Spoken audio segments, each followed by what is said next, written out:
What's up, guys? Welcome to Daily Dose of Reddit. This is your host, Zach, and today's subreddit is r/TalesFromYourServer. This story is called 5-Foot Canadian Granny Rips Corporate Bigwig a New One. Posting on mobile, apologies for any text-based transgressions. Also, it's long, but I'm a stickler for details. No apologies there. I spent the last 3 years traveling around the world, doing this and that, and having a grand old time. I heard about a gig in Canada that sounded pretty sweet. Working up at a fishing lodge in Whoop Whoop for 4 months and earning a heap of moolah whilst doing so.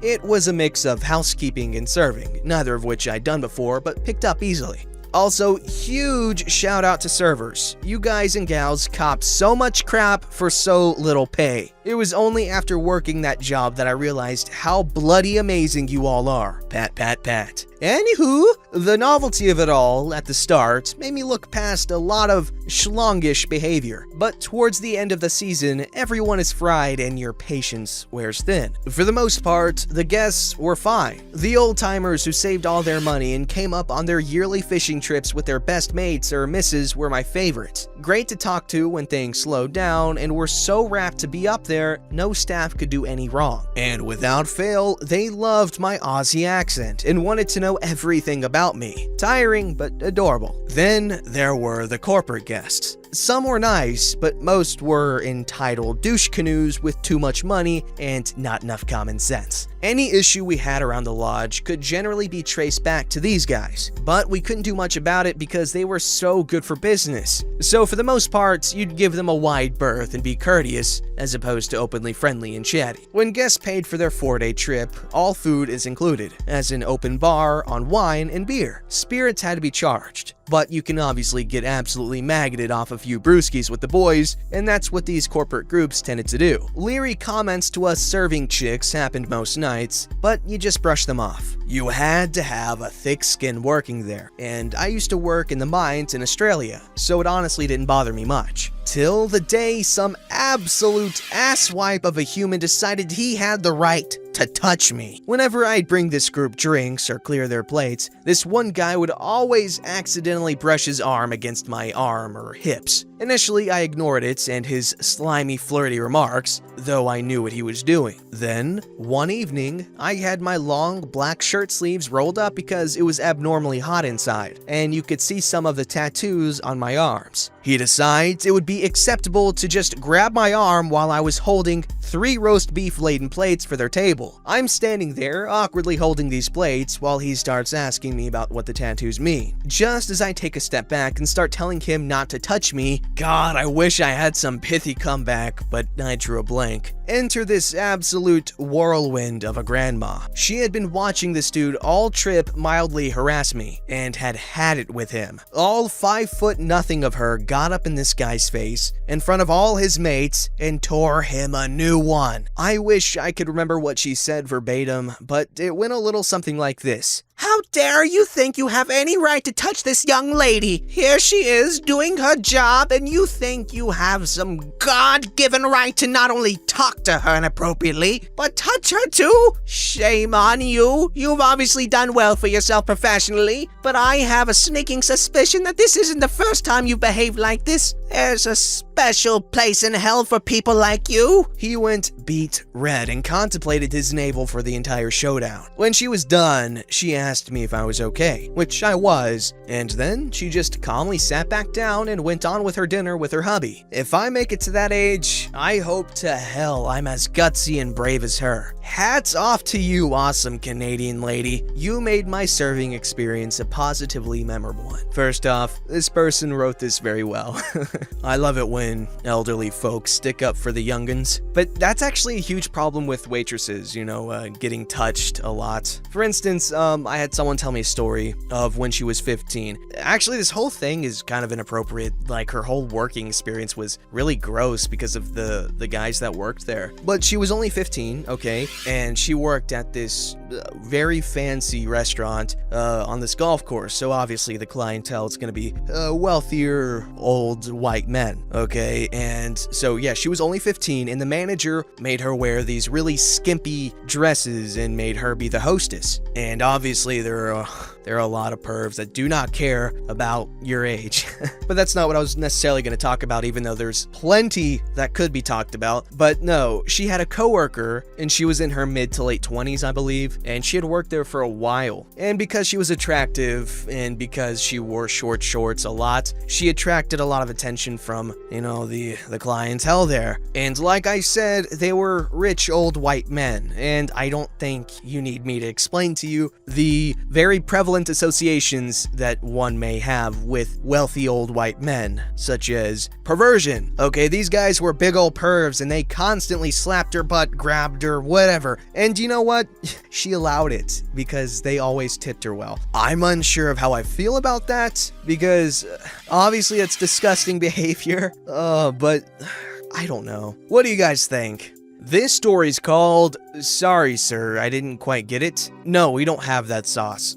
Sure, call my manager if you want." So, obligatory mobile formatting apology and obligatory background. I work as a waiter in an upscale sushi restaurant. Just for context, it's an all-you-can-eat restaurant, and we don't have a hostess. So the waiters take the customers to the table, get their drinks, and only go back if the customers require service. We require the customers to wait until a server is available to direct them to a table. Otherwise, we lose control of which tables have been waited. Some customers don't understand why they can't go in if there are tables available, but the cashier usually makes them understand. Also, there's always a soy sauce vial, English is not my first language, so I'm not sure what the correct word is, at the table. But for any additional sauce, such as tare or pepper jelly, you can just ask the server, and if we have enough, we can bring a serving to your table. So I work with another waiter that's been in this profession for over 9 years, and I've been a waiter for less than 6 months, just for context. I was also told by this waiter that I handled the situation better than he would have. Now, on to the story itself. It was a pretty busy night, but me and my coworker were handling it pretty well. So I'm preparing some chopsticks and tamisara, the little plastic tray to put the sauce in, to remake a table when this large man approaches me and asks for something. I didn't understand because the other customers were being pretty loud, so I asked him to repeat. He said, "Bring me some more goddamn teriyaki sauce," and went back to his table. I gave a confused look to my coworker, who was a few feet behind me preparing some drinks, as if asking, "What did you bring him?" since I haven't waited his table and we don't have that sauce. Well, apparently the man saw that. My coworker returns the same confused look, so I go over to his table. I'm sorry, sir, did you say you wanted some teriyaki sauce? We don't have that sauce here. Did you mean tare sauce?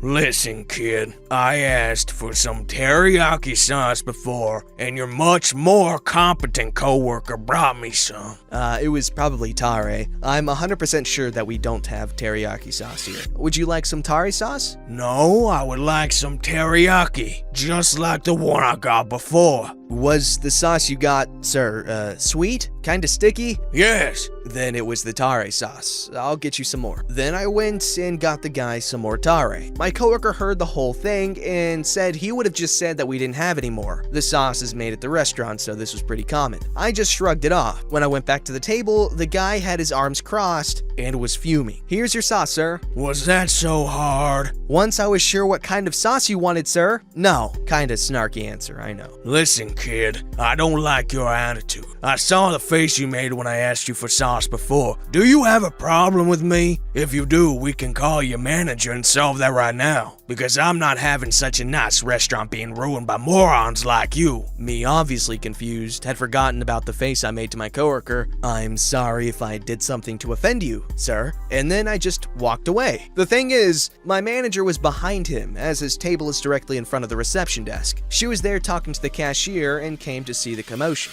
but without making herself visible to the man. So later that night, I was finishing a table when I saw the manager waving at me from the desk. The customer was there as well. I was kinda nervous, as I've never messed up before and didn't know how my manager would act. I got there and the manager asked the customer, "Was this him?" Customer, head hanging down. Yes. "So?" Customer turns to me. Sorry for being rude with you before. You were trying to help me and I didn't care and didn't try to understand your side. I was dumbstruck. Thankfully, my manager stepped in before I had to say something and said to the man, "Now that that's settled, you can leave. And please just come back when you've learned the name of all the sauces and know how to treat the staff." Apparently, he was rude to the cashier as well about not being able to go to an empty table without a waiter. The man got out. My manager said, "Next time, call me sooner," and just gave me a wink as she went back to doing manager stuff.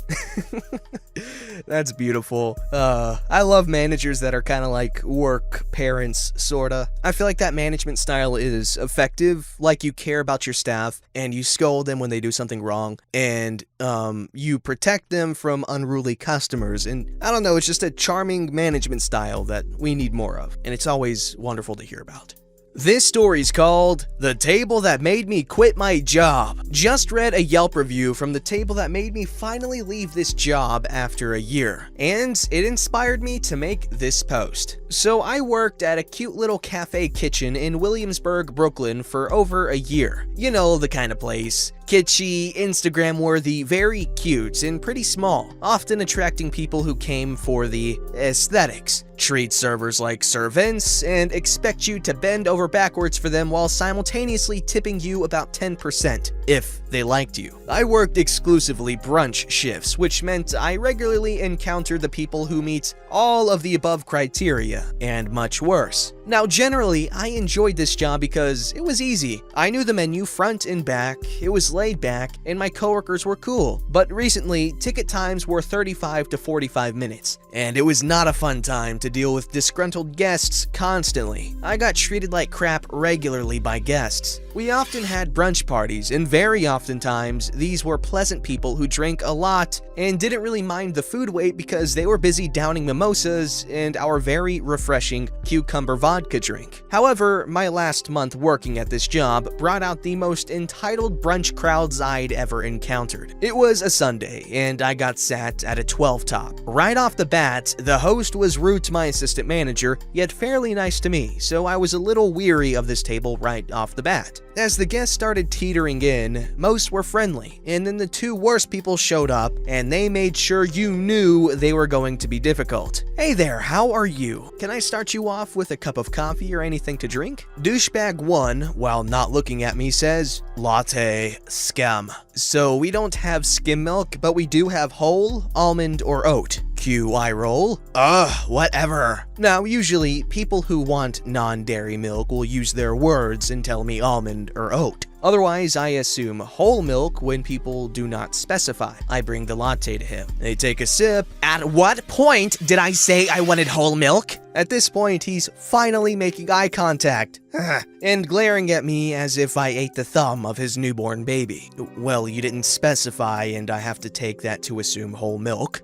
Whatever. Just fix it." "So sorry about that. I'll grab you a new latte." Now, at this point, my assistant manager had been dealing with them because I was annoyed and had to help out our new girl in her section. We have a prefix menu for parties of 8 or more, so food comes out in large platters and bowls. My assistant manager was bringing out a platter of waffles, and a small bit of syrup spilled on the ground near where Douchebag 1's boyfriend, Douchebag 2, was sitting. Apparently, a whole scene was made over the syrup almost spilling on Douchebag 2's expensive new shirt. I don't know why you'd wear a crisp, new white shirt to a place whose specialty is chicken and waffles. That's beyond me. They'd also asked my assistant manager for butter for their waffles, and it took her a hot minute to get it out. We don't regularly have regular butter on the line, so it's a whole ordeal. Keep in mind, these are savory waffles, and we rarely get any butter requests. Apparently, they gave her a bunch of attitude when she did drop it off. Anyway, this isn't my first rodeo. I work most of the big brunch parties at this job, and had just the week before served a wonderful baby shower party. I keep water filled, the table clear of things they don't need, and ask if they need more drinks regularly. Aside from the two douchebags, everyone, who mostly ignored me whenever I tried to ask a question, seemed happy and fine, and the rest of it went smoothly. It was 5 p.m. We stopped seating at 3:45 and stopped serving food at 4. I was doing my side work. Normally, I'm gone by 5:30, but because of this party, I had to hold off on doing side work for a bit, which was fine. Until they posted about how upset they were that no one was tending to their every need after they'd finished their meal, stopped ordering drinks a while ago, and already closed out. Our dining room is set up into 2 rooms of 2 different vibes, but they are literally right next to each other with no separation. I was sitting in the next room doing side work. They were furious that I wasn't right there waiting for them to need me, because they had to walk 10 seconds to get to the next room to ask me to take a photo. They also claimed that they were so thirsty and that no one refilled their water. Very, very false. They posted a new review, this time saying they came back to see if management fixed their service problem. They were delighted to hear I was no longer there, and they were so happy to see all the servants smiling and pretending they loved their job. To this horrific human being who posted on Yelp, I put in my notice because serving your table made me realize just how much I couldn't stand the brunch clientele of this place. I was teetering on the edge of staying and leaving, and your rude, entitled table was just the thing I needed to make me finally leave this place. I'd just like to say that I am sorry for those who have to deal with individuals like that regularly. That just sounds like it would slowly chip away at your soul. Oy. This story's called, Sir, They're Cats. First time poster here on mobile, yada yada yada yada. I am not a server, but saw this happen last night. Hopefully it's okay to post here. So last night, my wife and I went to a cat cafe for the first time, where they serve coffee and pastries at a bar and have a room full of cats to hang out with and play with. All of the cats were also available for adoption. These kinds of places have been around for a while, and I love the idea. As we were ordering and waiting for our turn in the cat room, this guy comes out and approaches the counter pretty irritated. He proceeds to interrupt us, walk around behind the counter, and starts benching at the poor barista. I didn't catch everything he said, but he had some issue with the cats not behaving how he wanted them to. Maybe they weren't giving him enough attention. If he was as unpleasant out there as he was in here, it's no wonder. Despite this guy interrupting and invading her counter, the barista gave him the standard perfunctory apology and patiently explained, "Sir, they are cats. They have a mind of their own and won't always do exactly what you want them to do." He launched into, I paid dollars for this, and this is just ridiculous. Barista repeats, "Well, they're cats. I'm sorry you didn't enjoy your time here tonight, but they're cats, and there's nothing I can do." This went in circles for a minute until the guy seemed to finally realize how absurd he was being and stormed out. So the barista and I just shared a look and burst out laughing. People are crazy. Hold up, what? Cat cafes? I thought that was just a Japanese thing wait, no, I'm thinking of those cafes where women dress like cats. But what? I gotta go to one of those things. That seems like a good time. Don't forget to like, subscribe, and hit that bell to never miss an episode.